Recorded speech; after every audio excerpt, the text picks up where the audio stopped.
You're listening to the Abolitionists Roundtable, patriotic Black American conservative all-access radio, with your hosts, Del, Phil, and Janice. They're leading the charge in advancing the conservative revolution.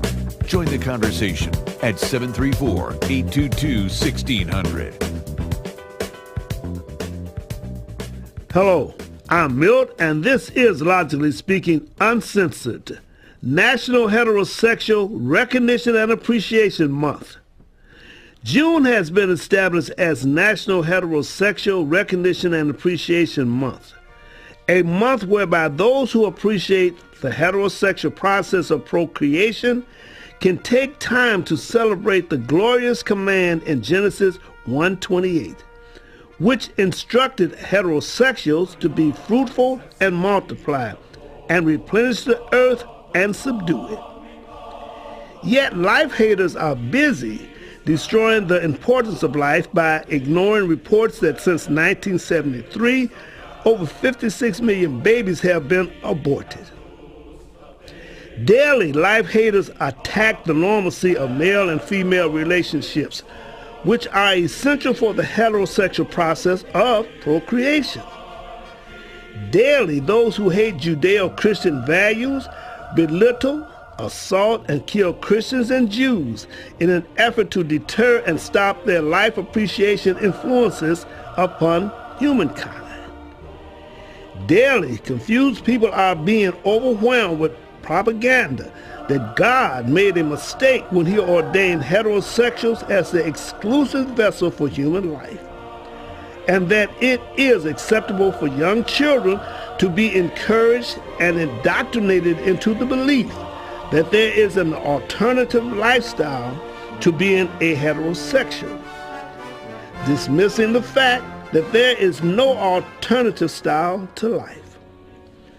For too long, life appreciators have been apologetic and submissive, seldom acknowledging or proclaiming their consecrated mandate, while abortionists, atheists, gender impersonators, and secularists openly celebrate their self-indulgence.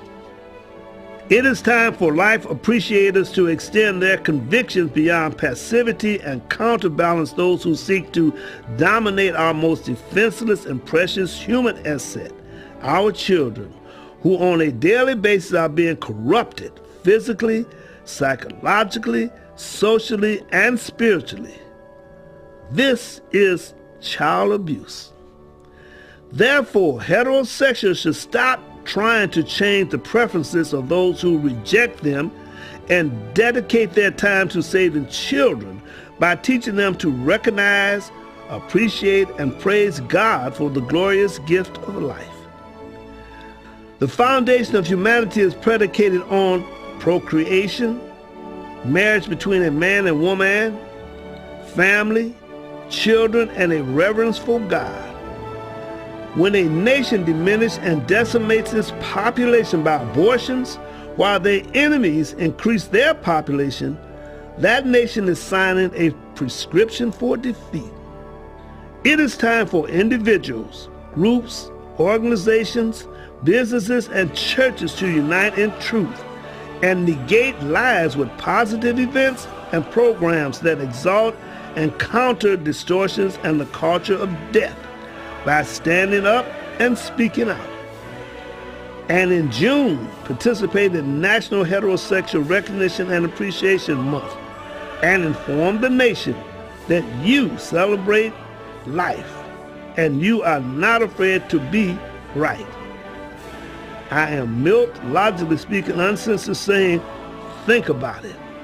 And to God be the glory. All right, thank you for Milt. We're going to get with our guest in just a minute, but Mayor just need to make an announcement. If you don't mind, Mayor, making that announcement. Yes, I want to tell everybody that the Tri-County Sportsmen's League is presenting Kids on the Range Day. That's Saturday, July 9th, 2016, and it's free. Bring your kids, your grandkids, nieces, nephews for some range fun. You have to register in advance. To register, you contact Don D. Gorlitz at 517-414-3437 or email dmgore ERLITZ1 at gmail.com. That's kind of tough. DMGOERLITZ1 at gmail.com. Registration are being accepted through June 30th. It's a mandatory safety orientation, and of course, depending upon their age, the kids will have an opportunity to try pistols, rifles, archery, turkey shoot, and trap shoot, and all of the normal range rules apply, of course. So sounds like it's going to be a lot of fun. There's going to be pizza provided, and the firearms, archery equipment, ammunition, ear and eye protection is all going to be provided, so it sounds like a great time. Thank you so much for letting me announce that. All right, thank you very much. All right, I'm going to get to Ed, and then we're going to get to our guests. And good morning, Ed from Ypsilanti. Good morning. How are you doing today? Good. Good morning, Ed. You know, I heard you earlier talking about the American Family Association, Target, and all that. And I realized, man, we got Mother's Day coming up. And, well, what about all the poor people who are confused about their gender and, you know, males who think they're mothers, you know, that they self-identify as mothers? Isn't this rather exclusive holiday? Shouldn't there be protests in the street? Pictures of hairy men on the Mother's Day cards? I mean, really, Target should have a whole section devoted to LGBT mothers. Just look at the Democrat Party. Yeah, I was going to say, Ed sounds like he's a Democrat. Ed, are you a Democrat? Oh, are you kidding me? Well, I'm sorry. You might think I am in a moment when I get to my second point. You called in and asked about Trump. Who will support Trump now? I want to make a point, okay? Mm-hmm.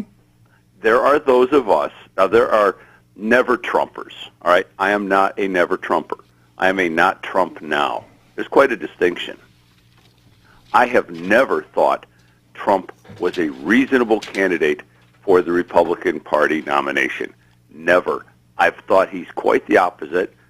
There's all the arguments. You've heard them all. We don't need to go over them again. Yes, absolutely. I am not convinced that he's a conservative, that he represents my values.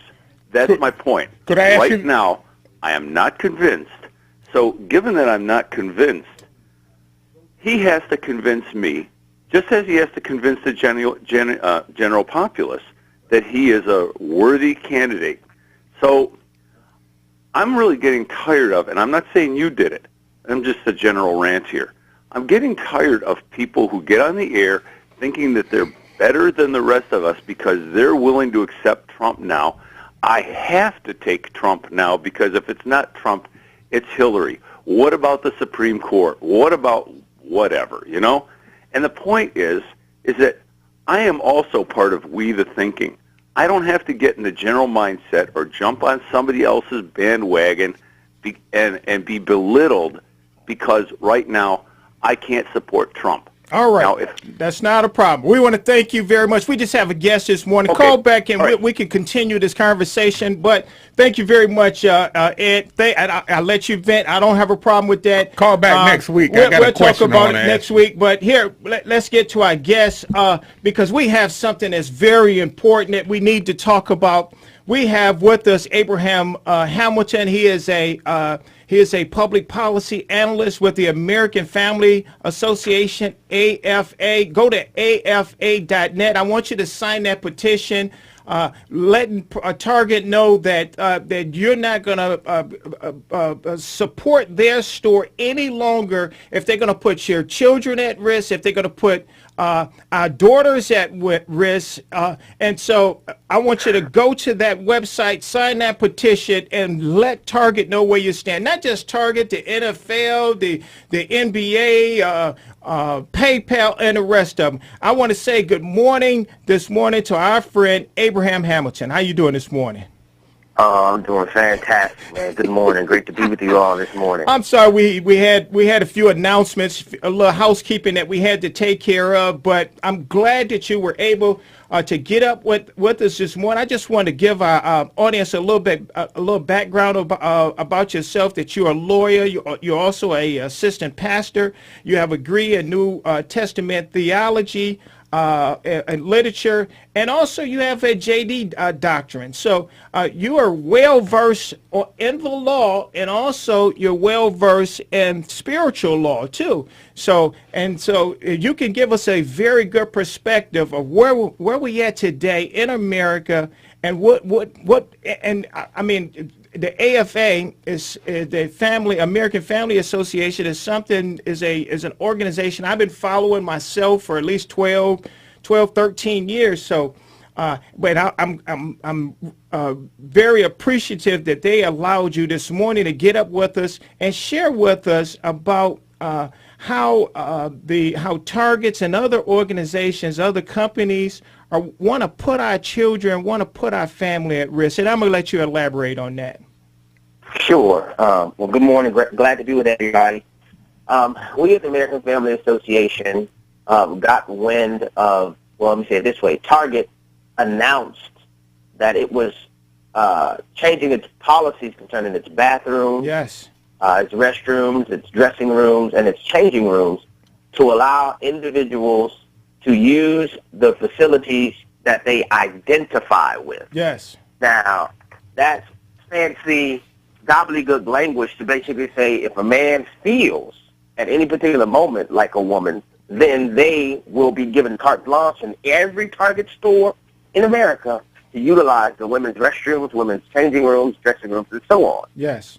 We at the American Family Association found that to be deplorable and highly alarming because we recognize that by doing that, it would be giving biological men access to our women, our children, and our girls in some of the most vulnerable states they could ever be in, when that's using a restroom or changing their clothes in a store.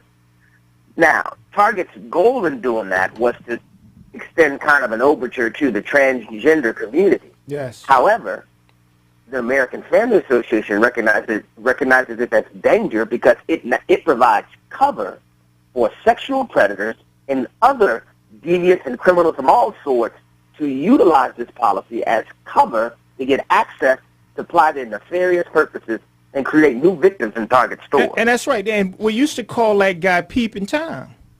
Absolutely right. And to confirm the reality, just a couple days ago in Frisco, Texas, which is a suburb of Dallas, just north of Dallas, there was a man who was just caught recording a woman in the dressing room. Yes, I got that right here. Yes.